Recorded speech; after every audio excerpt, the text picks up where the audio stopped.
Bismillahirrahmanirrahim. Assalamualaikum warahmatullahi wabarakatuh. Perkenalkan, saya Anggik Yunianto Hidayat dengan NIM 2019-12-087 Program Studi Akuntansi akan membahas kuliah kerja nyata tematik dengan tema pemberdayaan masyarakat menuju kemandirian ekonomi, sosial humaniora, ilmu pengetahuan dan teknologi. Di sini saya akan menyampaikan program kerja unggulan saya, yaitu penyemprotan pupuk otomatis dengan tenaga surya. Alasan saya menggunakan program kerja unggulan ini adalah menyesuaikan tema KKN tematik pada tahun ini, yaitu pemberdayaan masyarakat menuju kemandirian ekonomi, sosial humaniora, ilmu pengetahuan dan teknologi. Karena menurut saya penggunaan teknologi itu terus berkembang dari tahun ke tahun, dan kemandirian ekonomi itu juga bisa masuk dalam program kerja saya kali ini. Selain itu, sosial humaniora, yaitu pembuatan dan pembelian bahan-bahan untuk program kerja kali ini, juga dapat menambah relasi dari suatu masyarakat itu tersendiri. Selain itu, penggunaan bahan bakar fosil tahun menahun jumlahnya akan semakin menyusut. Ditambah, akhir-akhir ini dari beberapa negara menaikkan harga gas dan minyak bumi dan mengakibatkan penggunaan dari listrik ataupun bahan bakar lainnya tentunya semakin membuat nilai ekonomis itu semakin mahal bila penggunaannya. Oleh karena itu, saya berinisiatif untuk menggunakan program kerja penggunaan energi terbarukan, juga untuk mengurangi emisi di bumi kita ini. Alat dan bahan yang kita gunakan dalam program kerja kali ini adalah: yang pertama, ada panel surya atau PV mobil. Yang kedua, ada modul step down. Yang ketiga, ada timer. Yang keempat, ada pompa air. Yang kelima, ada selang beserta nozzle. Dan yang terakhir adalah aki. Yang pertama, ada panel surya. Alat ini berfungsi menghasilkan listrik dari cahaya atau paparan sinar matahari. Panel surya terdiri dari dua tipe. Yang pertama, ada polikristalin dan monokristalin. Perbedaannya adalah polikristalin memiliki warna lebih kebiru-biruan dan seperti kita lihat, seperti banyak serat-serat silikon, seperti campuran, tidak melalui proses terlebih dahulu. Bedanya dengan monokristalin warnanya lebih hitam dan lebih pekat. Keunggulan dari masing-masing panel ini adalah: pertama, polikristalin memiliki harga yang lebih murah daripada monokristalin, dan waktu cuaca mendung atau cahaya kurang, polikristalin masih dapat menyerap energi dari panas matahari. Sedangkan untuk monokristalin harganya sedikit lebih mahal, tetapi saat cuaca panas, monokristalin dapat bekerja lebih baik daripada polikristalin. Yang kedua, ada modul penurun tegangan listrik. Kita menggunakan modul ini karena pada saat panel itu tidak ada hambatan dan mendapatkan energi yang cukup, nilai voltase atau tegangan itu dapat mencapai 22 volt. Dan ketika mendapat tegangan atau beban, maka panel itu dapat turun menjadi 18 volt, di mana hal itu akan membuat aki kita cepat rusak. Untuk itu, kita menggunakan modul penurun tegangan ini. Untuk aki mobil kita setnya di 13,5 volt saja, karena pada saat penuh aki mobil mampu mencapai 14,5 volt. Tetapi karena ini menggunakan step down, bukan solar charge controller atau SCC, itu bisa mengakibatkan aki kita jebol juga. Karena kalau sudah penuh, maka otomatis seharusnya itu nilai tegangannya turun menjadi 13,8 volt atau tegangan floating.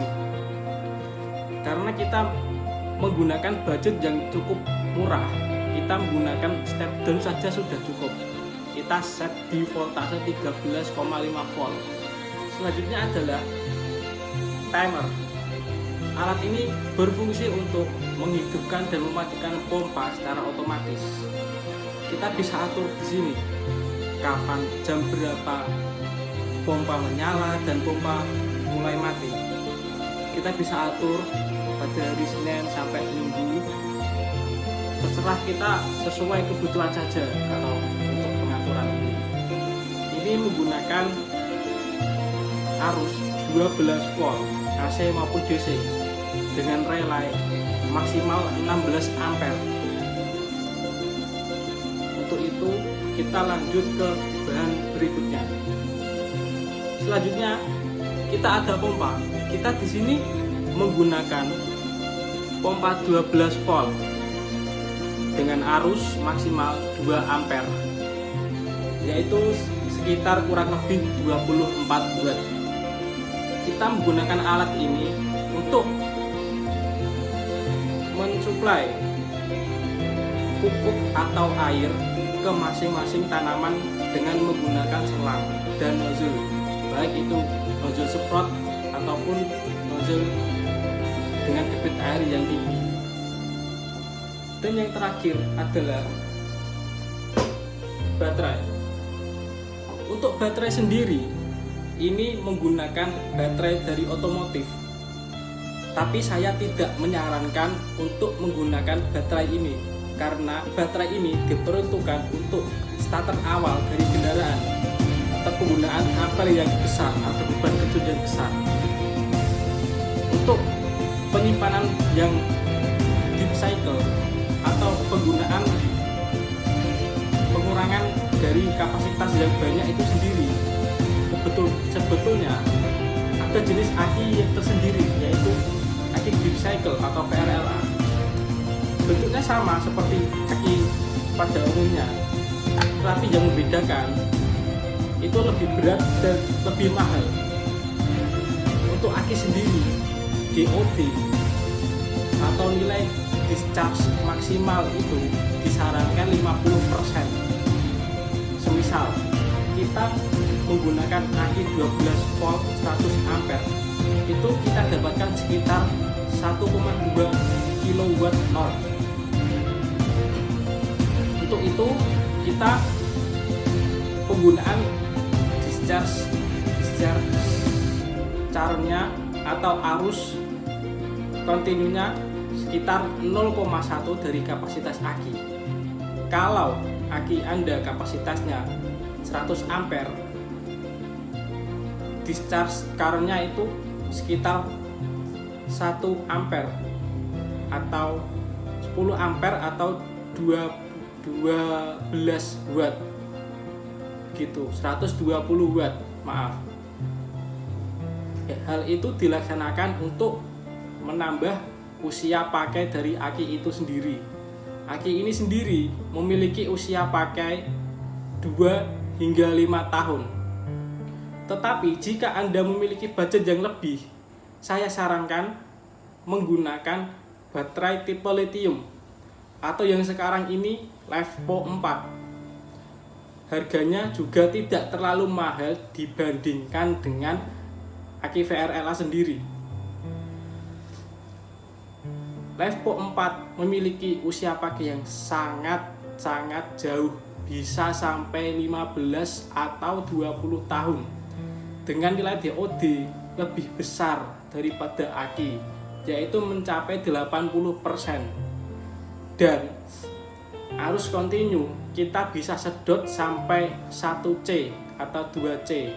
1C itu tergantung dari kapasitasnya. Kalau misal Levo 4 100 ampere 1C, kita bisa menyedot arus atau beban sampai 1200 watt. Itu aman untuk baterai itu sendiri, berbeda dengan aki yang disarankan 0,1 saja dari kapasitasnya. Untuk rangkaiannya seperti ini. Kita dari panel surya kita turunkan menggunakan step down, menggunakan tegangan 13,5 volt, langsung masuk ke aki atau baterai. Setelah itu dari baterai kita menggunakan timer untuk relay atau trigger kapan pompa menyala dan pompa mati. Setelah itu dari pompa kita langsung masukkan selang dari tangki penyimpanan air langsung menuju ke masing-masing tanaman. Untuk skemanya cukup simpel, bisa dilihat. Oke. Setelah itu kita langsung masuk ke sesi review atau testimoni. Saya di sini menggunakan pekarangan milik salah seorang warga di RW 7 Jepang Pakis. Untuk itu kita langsung cek video berikutnya.